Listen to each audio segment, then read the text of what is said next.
Hello, people of the universe watching internet videos that have to do with V8 stuffed in small Toyotas. Welcome to this. A small Toyota with a V8 stuffed in it. A 2UZ FE VVTi out of a 2005 Toyota Tundra to be exact. If you're new and you'd like to get caught up on this project, up above my head is either a link to the last video where I worked on it, or it could be an instructional guide to things you should not trim your pubic hair with. A couple of videos ago, I introduced you to my official test cardboard. This critical measurement device is important because, as you can imagine, I don't want a dent in the underside of my hood or a hole in my radiator. These pieces of all thread and these 12mm nuts are allowing me to fine-tune the final mounting location, ensuring I have enough room to mount my grill still. As you can see, the hood is closed.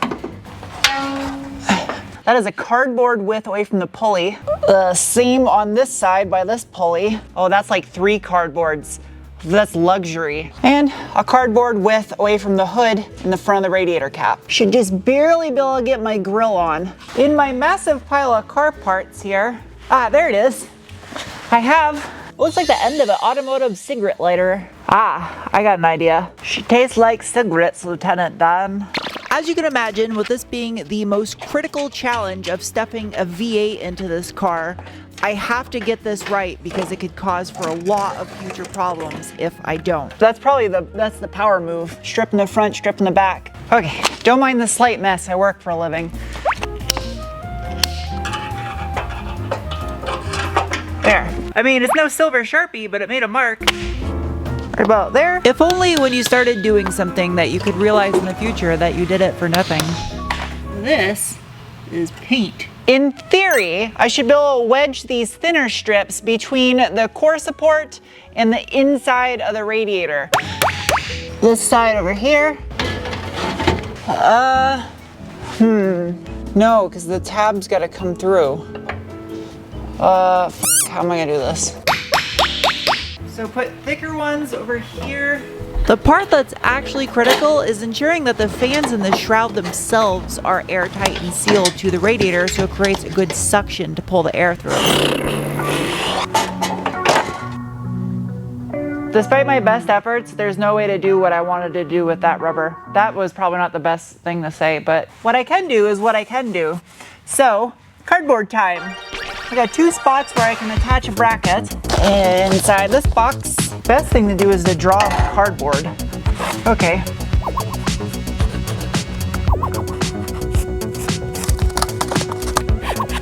This.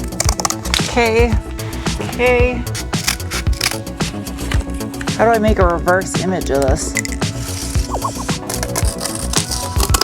2 llamas. They look like llamas. Technically, the oil cooler will be suspended by the 2 -10 hoses that are attached to it, which are fairly stout. So the brackets don't need to be overkill. They're overkill. They're like demented cactus is. In order for this to work, because the spaceship fabricator is coming tomorrow, we need to address this issue. I can't have side-to-side movement this much because it's just gonna dent this up and chip the paint. How do I do this? How do I do this? Just do this, idiot. All right, that's way better. I don't want this thing touching. So, all right. Well, that looks like ass.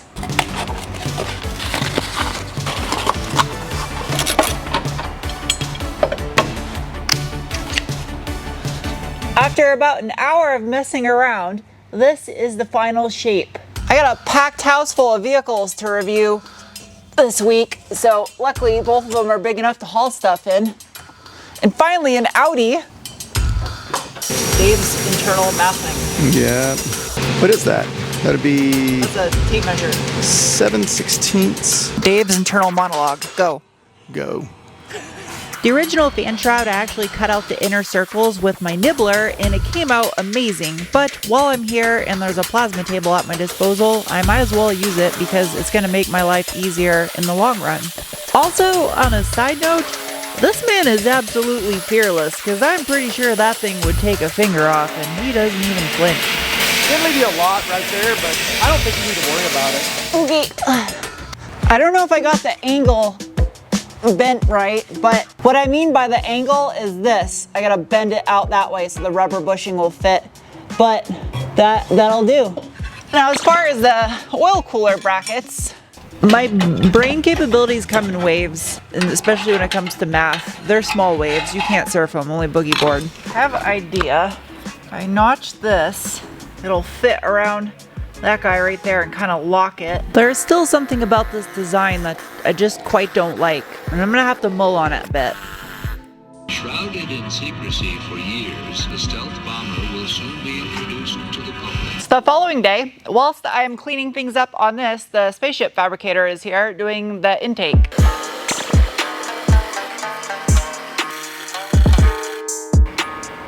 It doesn't look like much on camera, but I can get my finger in between there. In case you weren't aware, I actually ordered an aftermarket cold air intake for this exact year Toyota Tundra, since the intake follows the same exact path as factory. I primarily bought it just for the rubber coupling that goes to the throttle body, but this metal will get sacrificed and reused for the final product. Whilst Forrest is tacking up the tube, I got these little guys I ordered for my air temp sensor. They're bungs. You find out what a bunghole is? You are a bunghole.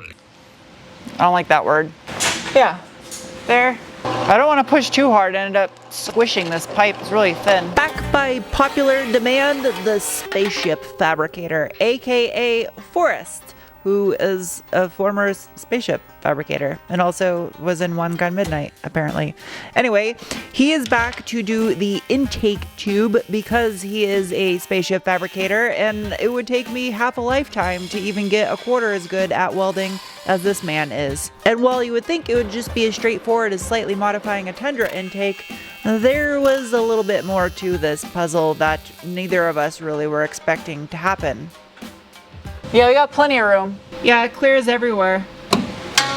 Now that is a confirmed fit, we gotta make a flange. The sharp angle that the intake tube has to take to clear the top of the cam cover and then make it into this airbox doesn't allow for room to put a silicone coupling right there. A solution would be to make the intake pipe and the airbox all one piece, but that doesn't really work very well, especially if you need to remove this for maintenance. And because the inside of the airbox is gonna have this little velocity stack to suck in air into the intake, I came up with the idea and told Forrest that we should make flanges so that way it is not all one piece, because that would be a nightmare to have to remove for maintenance.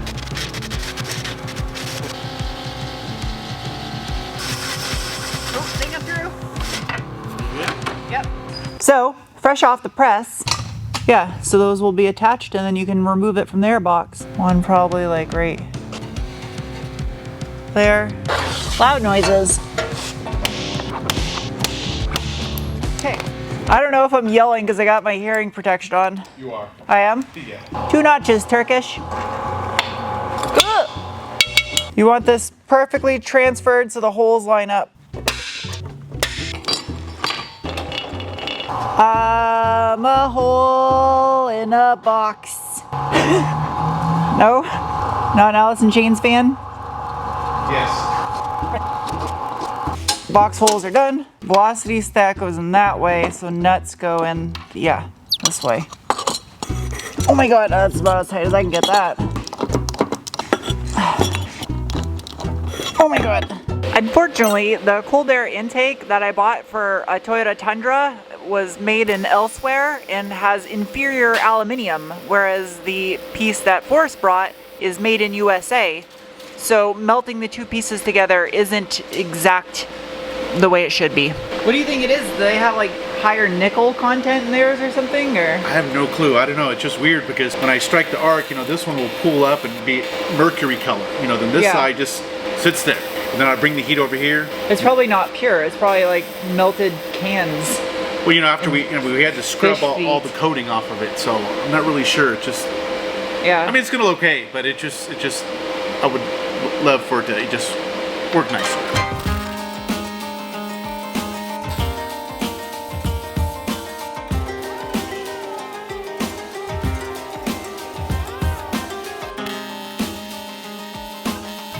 Is that piece that had that weird coating on it? Yes. And that right there is why I have a spaceship fabricator as the expert to tackle problems like this. Whilst he was doing that though, I would say that's pretty square. Oh my god, that's about as tight as I can get that. Well, I kind of goofed on my design a little bit because I took into consideration the bushings being down here, but in all actuality, the way Forrest is designing this, the bushings are going to be up top. So I shaped wrong. So it's still going to use that shape of a hanger in the back. Just in the back. Okay, that wasn't super far off. Bending it above this guy would probably be the cleanest. Now with the intake tube sorted, the following day, the main focus was tackling the issue of the exhaust hitting the rear axle under full suspension compression. Meanwhile, in Forest Land, he's finishing up the bracket modification. Killed 2 chickens with 1 oyster in this situation. I finished up the fan shroud and he finished up the muffler bracket. Look at that. That's not gonna smack the body anymore. That's good, and it still has movement in the back, so it can still move around. Yeah. That's perfect. All right, now I want this thing to look all nice and uniform, not have scratch marks all over it. Since I'd only get in the way whilst he was doing the exhaust, I had this fan shroud that needed to be finished up and made to look just as good as the first one did. 10 out of 10, can recommend. That actually made it look brand new. Well, not brand new, because it looked like a piece of shit was brand new. Ah, nuts. This sheet's also twice as thick as the old one was, so it shouldn't flex and move around like the old one would. I gotta make sure I clean up my mess first. I don't know what flavor of tree this block of wood originated from, but every time I drill a hole into it, it just gives a pleasant aroma of carpenters in the wild. Okay. I don't need it any further than that, though, I don't think. The most extravagant fabrication I have constructed yet. That needs to go up over there, like so. That. This is very factory-ish feeling, having this big of a heat shield. Oh, I gotta do it under the exhaust. This is the transmission tunnel. I feel like I might be going overboard with my heat shield. I have it covering up the fuel filter, which it's so far away, I don't even think I need it to cover up the fuel filter. This stuff is so sharp. The package smashing service destroyed the corner of it. This is a big heat shield. Folding this stuff with these smooth brain pliers remind me of when you were little and you would bite into a gum wrapper with fillings and it would make your teeth hurt. Every time I do this, my teeth clench. Clench? Clench? I don't know what the word is for that, but they hurt.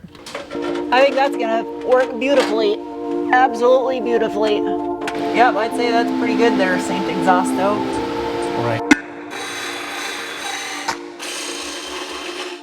Oh yeah, that already looks $1,000,000 better. Yeah, it clears the drive shaft. It's the final tack down. Do-do-do-do. Do-do-do-do.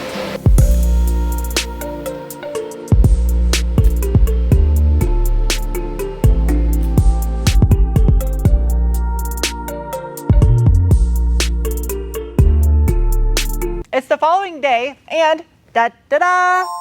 All of the parts now for the Celica are fabricated. This should be everything that I need to finish assembly of the car, hopefully. The spaceship fabricator came in clutch again with the incredible robot welds. Dave came in clutch with the plasma table, and the Sarah came in clutch with the finished shaping, as well as I did with the heat shield, which I gotta figure out how to mount before I can mount the radiator. An issue I've been trying to solve is how to mount this thing to isolate it from vibration, and I came up with a perfect solution. The only problem is I have to make the holes a little bit bigger. It's gonna be fun trying to shove that rubber in. Ooh, this is gonna be fun.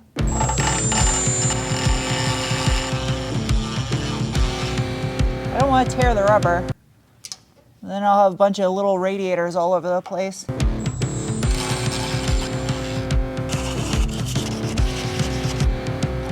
There we go. I think that'll do.